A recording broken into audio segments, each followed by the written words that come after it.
മലപ്പുറം ജില്ലാ റവന്യൂ കലോത്സവം ഇന്ന് 5ാം ദിനത്തിലും വേദികളിൽ നിരവധി പരിപാടികൾ നടന്നുകൊണ്ടേയിരിക്കുകയാണ്. ശരിക്കും പറഞ്ഞു കഴിഞ്ഞാൽ ഈ കലോത്സവ നഗരിയിലെ കാഴ്ചകൾ നമ്മൾ ഈ ക്യാമറ കണ്ണുകളിലൂടെ കാണിക്കുന്നത് മാത്രമല്ല, പ്രത്യേകതരം നല്ല മനസ്സിന് കുളിർമ കിട്ടുന്ന പലതരം കാഴ്ചകൾ സ്റ്റേജിലല്ലാതെ നമുക്കിവിടെ കാണാൻ വേണ്ടിയിട്ട് സാധിക്കും. ഇന്നിപ്പോൾ നമ്മോടൊപ്പം ഉള്ളത് CHSS പോത്തുകല്ലിലെ ഏബൽ ഡാനിയലാണ്. ആള് ചില്ലറക്കാരനല്ല. സ്റ്റേറ്റിൽ കഴിഞ്ഞ തവണ മലപ്പുറം ജില്ലയ്ക്ക് വേണ്ടി 1ാം സ്ഥാനം കരസ്ഥമാക്കിയ കലാകാരനാണ്. ഇത്തവണയും 1ാം സ്ഥാനം നേടിയിട്ടാണ് ഇവിടെ ഇരിക്കുന്നത്. ഹായ്, എന്തൊക്കെയാണ് വിശേഷം? ഒന്നുമില്ല, അങ്ങനെ സുഖം. ഫസ്റ്റ് കഴിഞ്ഞ തവണയും കിട്ടി, ഇത്തവണയും കിട്ടി, എന്താണ് തോന്നുന്നത്? ഒന്നുമില്ല, പ്രാക്ടീസ് ചെയ്തത് കൊണ്ട് ഇതിന് കുറച്ച് കഷ്ടപ്പെട്ടാണ് കിട്ടി. നല്ല കഠിനാധ്വാനം ചെയ്തതിന്റെ ഫലം തന്നെയാണ് അല്ലേ? എത്ര വർഷമായിട്ട് പഠിക്കുന്നുണ്ട്? ഞാന് 2ാം 3ാം ക്ലാസ് മുതൽ പഠിക്കുന്നത്. ഇപ്പൊ ഒരു 6-7 വർഷമായി ഏകദേശം. 6-7 വർഷം. എവിടെയാണ് പഠിക്കുന്നത്? ഞാൻ കോഴിക്കോടാണ് പഠിക്കുന്നത്. പ്രമോദ് റെയ്നോൾസ് സാറിന്റെ പേര്. അതായത് പണ്ട് മുതലേ അവിടെ തന്നെയാണോ പഠിക്കുന്നത്? ഇപ്പൊ ഒരു 5 വർഷമായി കാണാൻ അങ്ങോട്ട് മാറിയിട്ട്. അവിടെ നിന്ന് പഠിക്കുകയാണോ? അല്ല, ഞാൻ സൺഡേസിൽ അങ്ങോട്ട് ക്ലാസ്സിന് വേണ്ടി പോകും, എന്നിട്ട് തിരിച്ചു വരും. അങ്ങനെയാണ്. ഇതിനോട് താല്പര്യം തോന്നിയിട്ട് പഠിക്കണമെന്ന് പറഞ്ഞതാണോ അതോ പാരന്റ്സ് കൊണ്ട് ചേർത്തിയതാണോ? എന്നുവെച്ചാ എനിക്ക് ചെറുപ്പം മുതൽ ഗിറ്റാറിനോട് താല്പര്യം ഉണ്ടായിരുന്നു. പിന്നെ പപ്പയ്ക്ക് മ്യൂസിക്കിനോട് നല്ല താല്പര്യമായത് കൊണ്ട്. പപ്പ പാടൂ?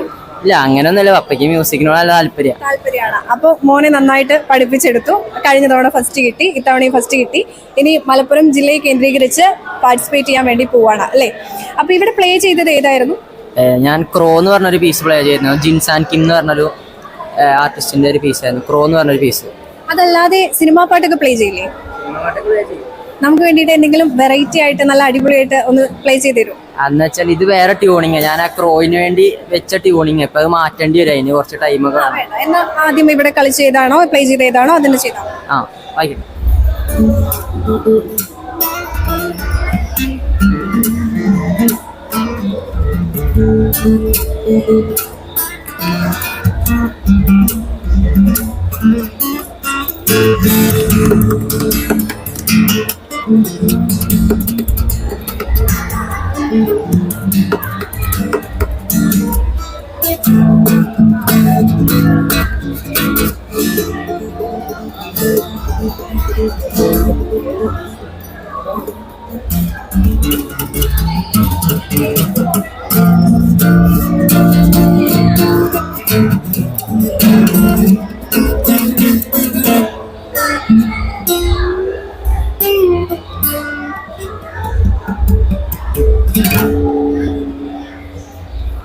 ഇതാണ് ഞാൻ അല്പം മുമ്പ് പറഞ്ഞത്. കലോത്സവ നഗരിയിൽ നമുക്ക് സ്റ്റേജിൽ കാണേണ്ട പരിപാടികൾ മാത്രമല്ല ഉള്ളത്.